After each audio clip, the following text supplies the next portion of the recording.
So that's sort of the how the meaning is expressed by the way in which something is organized. Kind of like a 5-paragraph essay. Ta-da! That is, I can't read one of your 5-paragraph essays and say, well, actually I could. But at least if you follow my directions, yeah, I can't sort of say, well, I don't know. No, because of the way it's organized. Cool. And let's see what we got here. We stopped in chapter 6, which immediately says, again, if you don't know anything else of anything that we've read so far since Genesis 1, you should know Deuteronomy 6. Because that is, well, 6:1. This is the commandment. Love the Lord your God. Love the Lord your God. We're going to jump. Blink, blink, blink, blink, blink. Chapter 10. Chapter 10, verse 12. We'll start there.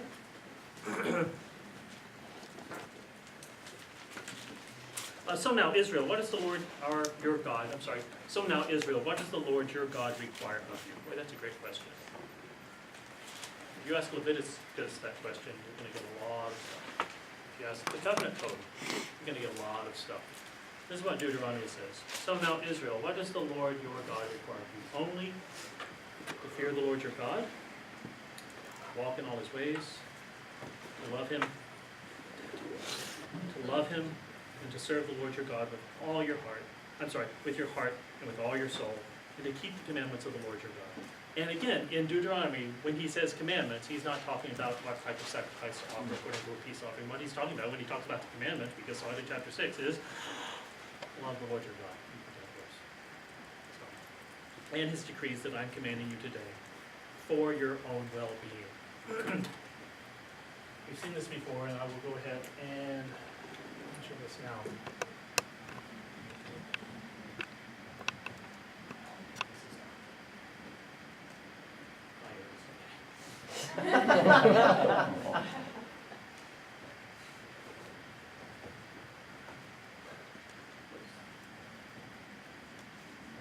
That is, if you take the book of Deuteronomy and you dump it in a pan, and you put it on the stove, and you put it on a slow simmer, and you leave it there for an hour, or 2 hours, or 3 hours, eventually, what you're going to get is a reduction of what the book of Deuteronomy is. And what the reduction is this.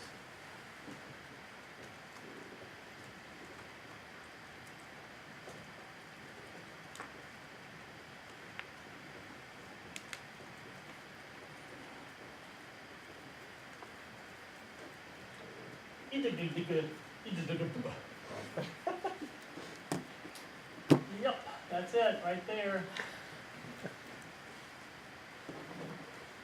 So, now, what that means is that if you do good, you get good. If you do bad, you get bad. If you do good, you get good. If you do bad, you get bad. If you take all of Deuteronomy, you boil it down, that's what it comes out to be. Let's be very clear about this, because boy, this drives me crazy when people don't get this.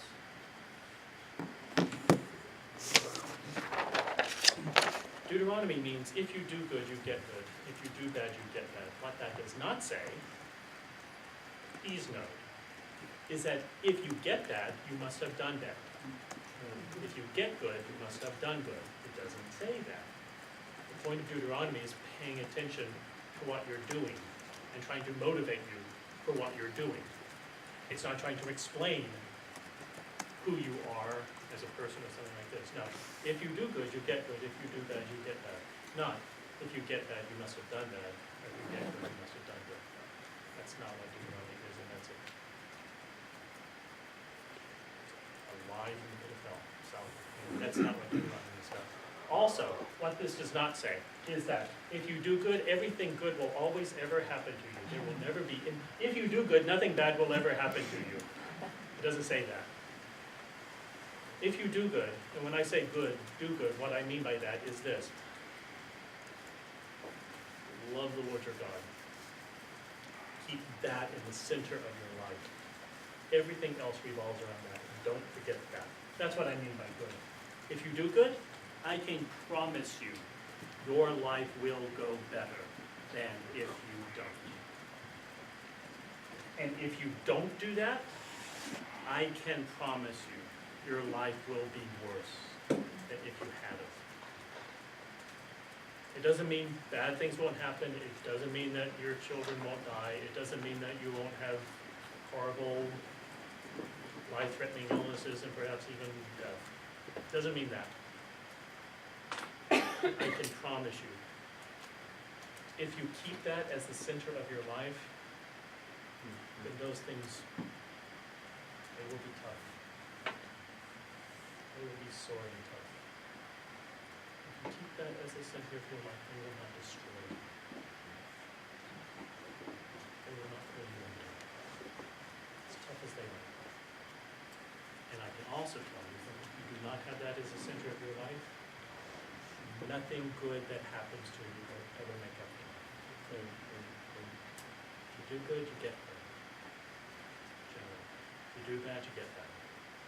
And if you think that's simplistic, I can guarantee you, I can promise you, that that is undergirding everything that's taught in the Bible. As a person sows, that is what they will reap. That's your loving, gracious Jesus that said that. In other words,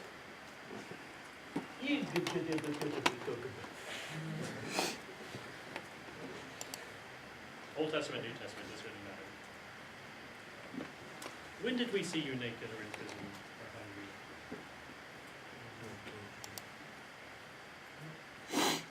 Right there. And his decrees that I'm commanding you today for your own well-being. If you do these things, your life will go better than it would if you didn't. And if you don't do these things, your life will go worse than it would have if you had it.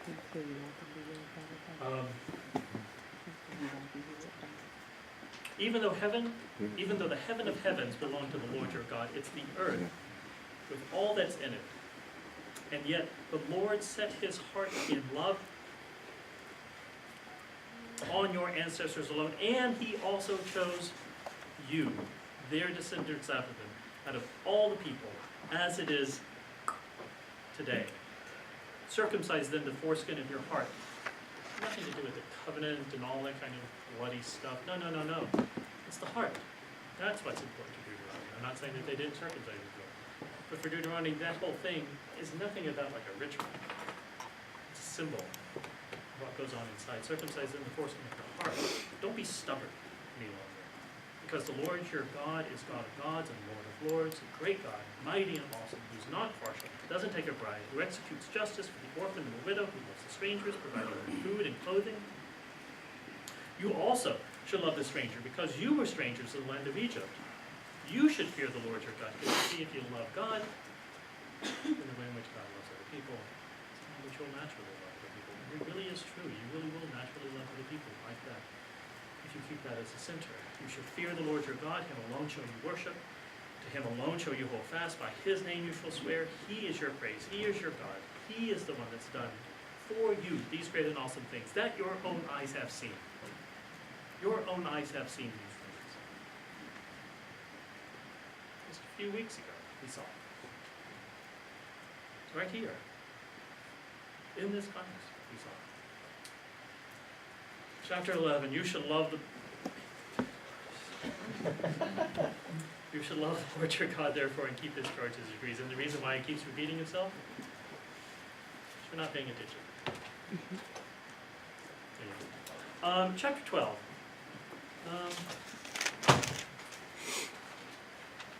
Hold on just. Well, let's do this little quick thing. 11:26. because this is going to pop up again. Look, I'm setting before you today, right now, Moses says, I'm setting before you today a blessing and a curse. I'm setting before you today a blessing and a curse. The blessing if you obey the commandments of the Lord your God I'm commanding you today. The curse if you don't obey the commandments of the Lord your God, but you turn away that I'm commanding you today and follow other gods that you haven't known. It really gets to the point where if you see, like, at least from chapters 1 through 11, if you see, if I choose just randomly, 6 verses, you can tell it's from Deuteronomy. So, just because of the dead horse smell. Chapter 12. Chapter 12 is the beginning of again, if you remember the outline, it was the original central law code. It was the original part of Deuteronomy before these things got added on to the beginning of it. The central law code. In the covenant code, long time ago, pop quiz.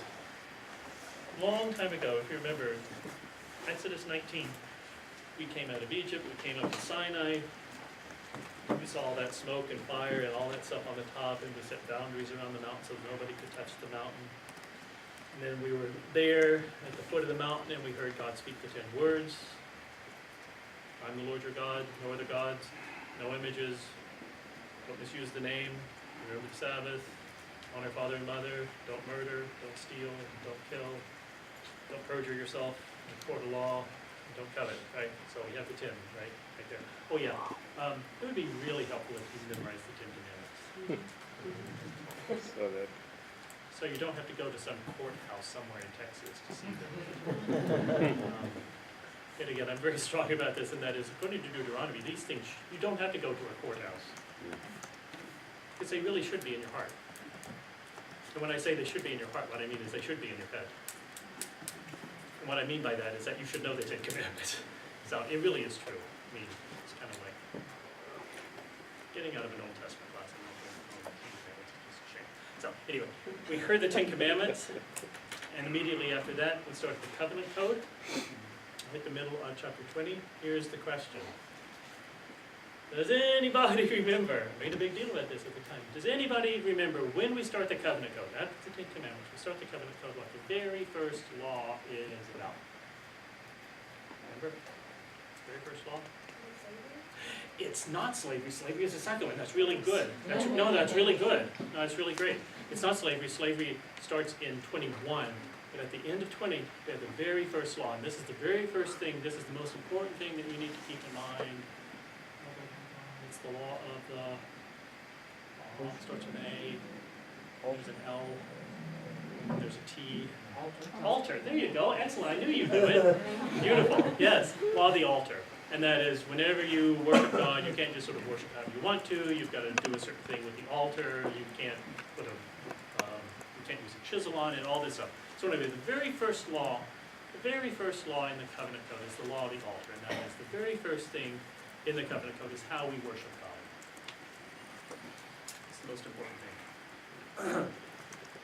thing. In Deuteronomy, when we get around to the central law code, the very first law. About how we worship God. It's not the law of the altar, but it is how we worship God.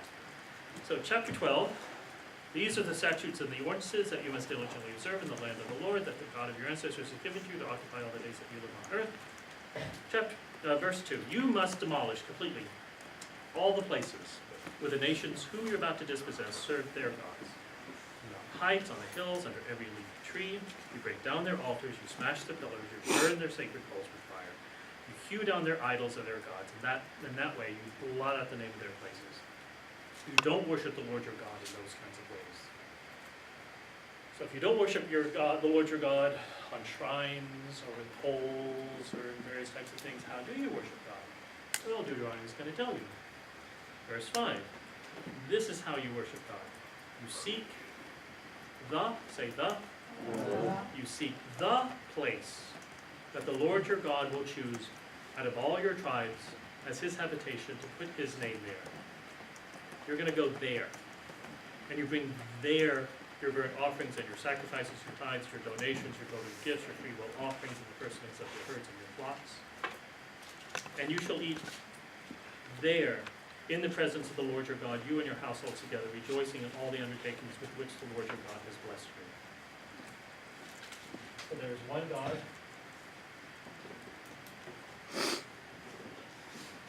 one people,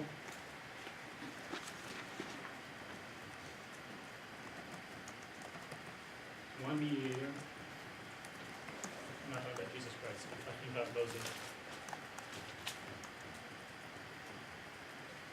One mediator, and there's one place. There's one place to worship. I remember a long time ago, Deuteronomy. Why is Deuteronomy? Remember Josiah's reform, he meant this, he prepared for this midterm or quiz or something. Deuteronomy is really important because it just sort of assumes that you worship in one place. It argues that you worship in one place. And so, obviously it's, we've already seen this, but it's a rather late book as opposed to a very. So, very first thing we have is the law of the place. That is, you find a place.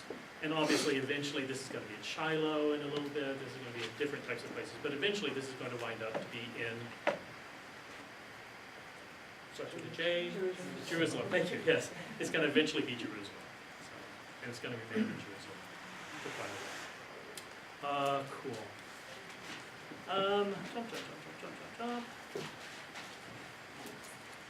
We'll go ahead and take a look at the handout. And that is in Deuteronomy 15. We have the law of the slave. And what I've done here is that, for me at least, it's rather clear that Deuteronomy is working off of Exodus. But in good Deuteronomic fashion, it's actually doing something different than what Exodus did. Just notice that I used the Revised Standard Version here instead of the New Revised Standard. Right, what we're reading is the Revised Standard. What I do here is that I actually use the Revised Standard before the new part. And the reason why is because the difference, what the New Revised Standard Version did in 2002,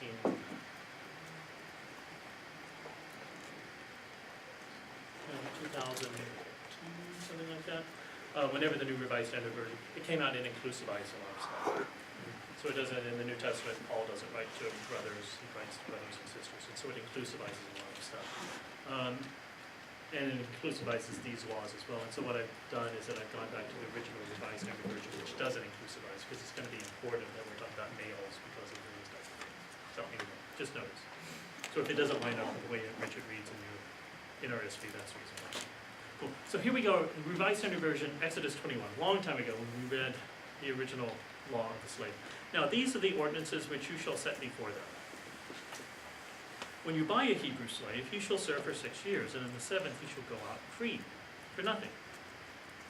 If he comes in single, he goes out single. If he comes in married, his wife goes out with him. If his master gives him a wife, and she bears him sons or daughters, the wife and her children shall be the master's, and he should go out alone. But if the slave plainly says, again, I assume that means witnesses, the slave plainly says, I love my master, my wife, and my children, not necessarily in that order. I will not go out free.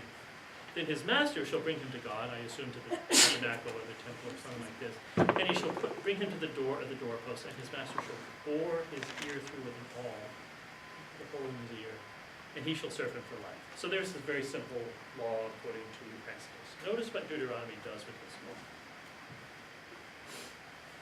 If your brother, a Hebrew man or a Hebrew woman, is sold to you, he shall serve you 6 years, and in the 7th year, you should let him go free from you. Notice what Deuteronomy is just in that initial first verse. Just notice what Deuteronomy is doing is it's making it personal. There's actually a relationship between, this isn't just a slave, there's